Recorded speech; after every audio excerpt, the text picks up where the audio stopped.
اور یہ پہلا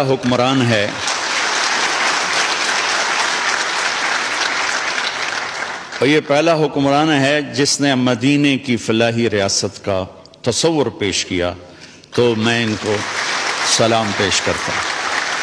تو اب کرے گا تو اللہ، چونکہ مولانا روم نے ایک حکایت لکھی ہے کہ بادشاہ شکار کو نکلا، راستہ بھٹکا تو باغ میں پہنچا، پیاس لگی تھی تو مالی سے کہا انار کا باغ تھا، بھائی جوس پلا دے۔ اس نے ایسے نچوڑا ایک انار تو پورا گلاس بھر گیا۔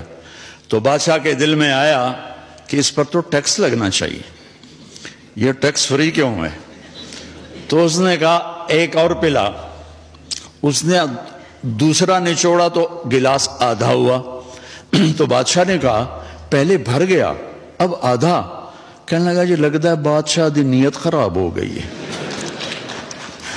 تو بادشاہ نے دل میں کہا یا اللہ میری توبہ، میں نہیں ٹیکس لگا تھا۔ کہا بھائی ایک اور پلا۔ اس نے پلایا تو پھر پورا بھر گیا۔ تو اس نے کہا اب کیوں پورا بھر گیا؟ کہا جی لگتا ہے نیت ٹھیک ہو گئی ہوگی۔ تو بادشاہوں کی یعنی اہل حکومت کی نیت کا اثر ہوتا۔ یہ پہلا شخص ہے جس نے کہا میں اسے فلاحی مدینہ کی فلاحی ریاست بناؤں گا۔ اللہ انشاءاللہ بنائے گا۔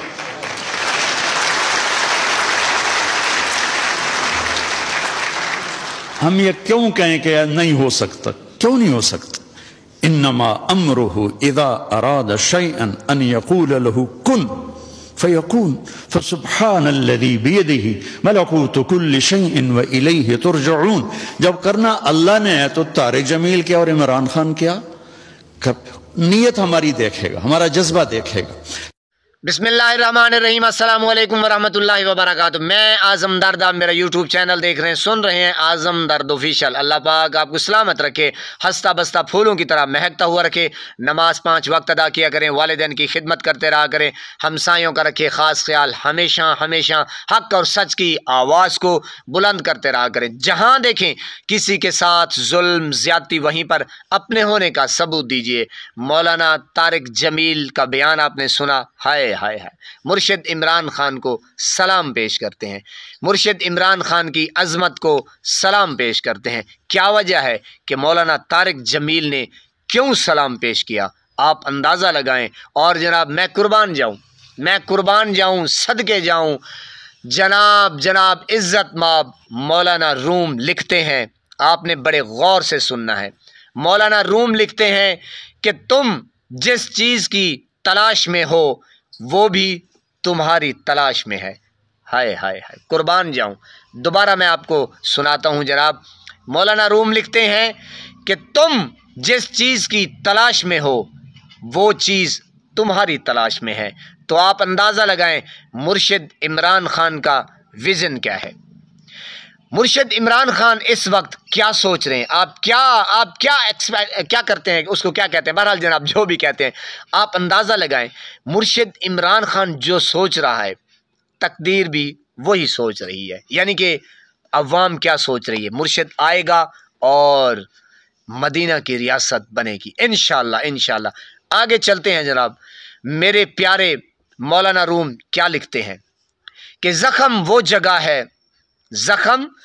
جگہ ہے جہاں سے روشنی تمہارے اندر داخل ہوتی ہے۔ قربان جاؤں۔ آپ نے مولانا روم صاحب کی یہ تحریر کو غور سے سننا ہے اور تھوڑا اپنا بھی موازنہ کریں۔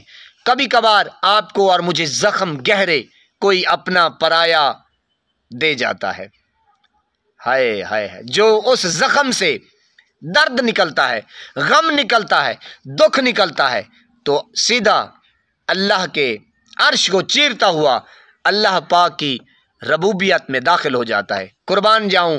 دوبارہ میں آپ کو سنواتا ہوں، مزے سے سنیے، پھر آپ انجوائے کریں، پھر جناب اللہ کی رحمت کو آپ ڈھونڈیے۔ آپ کو بڑا مزہ آ رہا ہوگا، مجھے بھی آ رہا ہے جناب۔ غور سے سنیں۔ زخم وہ جگہ ہے جہاں سے روشنی تمہارے اندر داخل ہوتی ہے۔ روشنی کیا چیز ہے؟ اللہ کی رحمت ہے جناب۔ آگے چلتے ہیں جناب۔ مولانا روم لکھتے ہیں، قربان جاؤں، کہ اپنے دل کی سنو کیونکہ وہی تمہیں تمہاری اصل منزل تک لے جائے گا۔ قربان جاؤں سبحان اللہ مولا روم، اپنے دل کی سنو، کیونکہ وہی تمہیں تمہاری اصل منزل تک لے جائے گا۔ تو میرے پیارے ناظرین، آپ سے التماس ہے، میں گزارش کرتا ہوں، میری ابتدا انتہا اسی جملے کے اوپر ہوتی ہے جناب، کہ نماز 5 وقت ادا کیا کریں، والدین کی خدمت کرتے رہا کریں، ہمسایوں کا رکھے خاص خیال، ہمیشہ حق اور سچ کی آواز کو بلند کرتے رہا کریں، جہاں دیکھیں کسی کے ساتھ ظلم زیادتی وہیں پر اپنے ہونے کا ثبوت دیجئے۔ اور جناب نماز قائم کس طریقے سے ہوتی ہے؟ حق بات کرنا، سچ بولنا، جھوٹ سے پرہیز، کینہ، بغض، حرام خوری، زنا خوری، باقی آپ ماشاءاللہ سمجھدار ہیں، اللہ نگہبان۔